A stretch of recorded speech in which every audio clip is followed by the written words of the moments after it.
All right, so welcome everyone to All Out Football Podcast. Deadline day's happened. We got a bunch of lads here to talk about it. So Ryan, Luke, other Luke, and Aaron all here to talk about the transfer window as a whole and deadline day. We're going to go straight into it, club by club.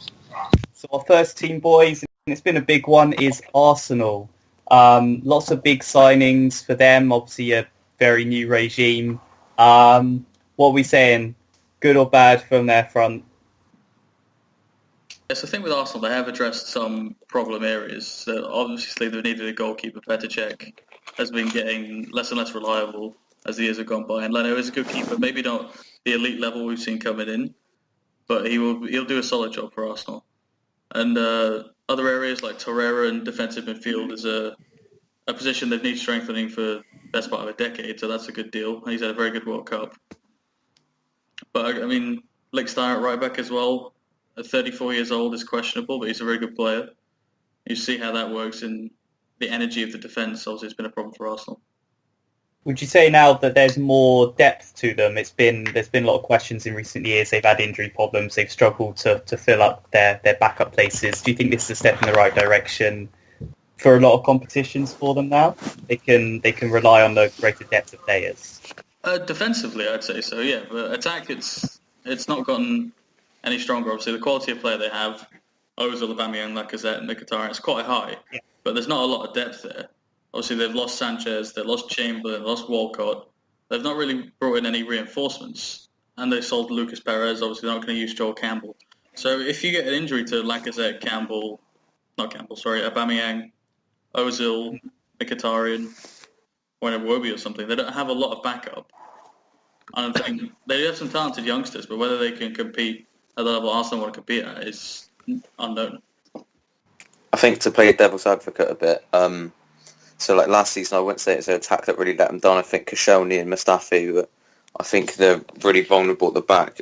Signings like Sokratis and Lichtsteiner are also not the most glamorous signings. They are addressing the areas we need.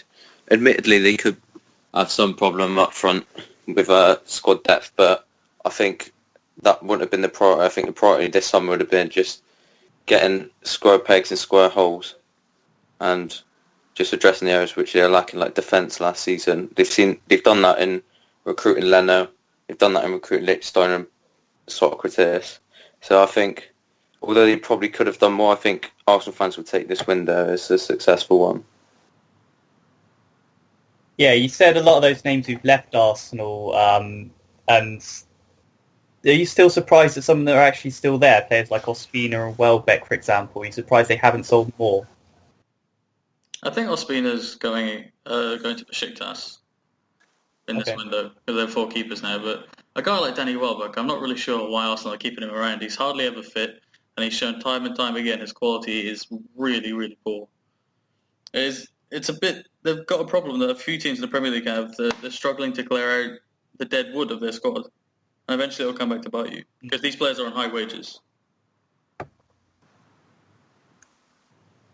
Yeah, absolutely. And in terms of, obviously, they got the new manager, what sort of style do you think we'll see from Arsenal this year?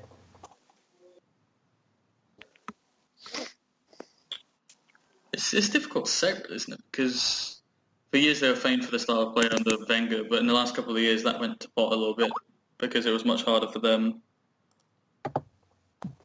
It was much harder for them to get results with the lower quality of their squad. So it really depends how kind of adventurous and ambitious Emery is and how he goes about it.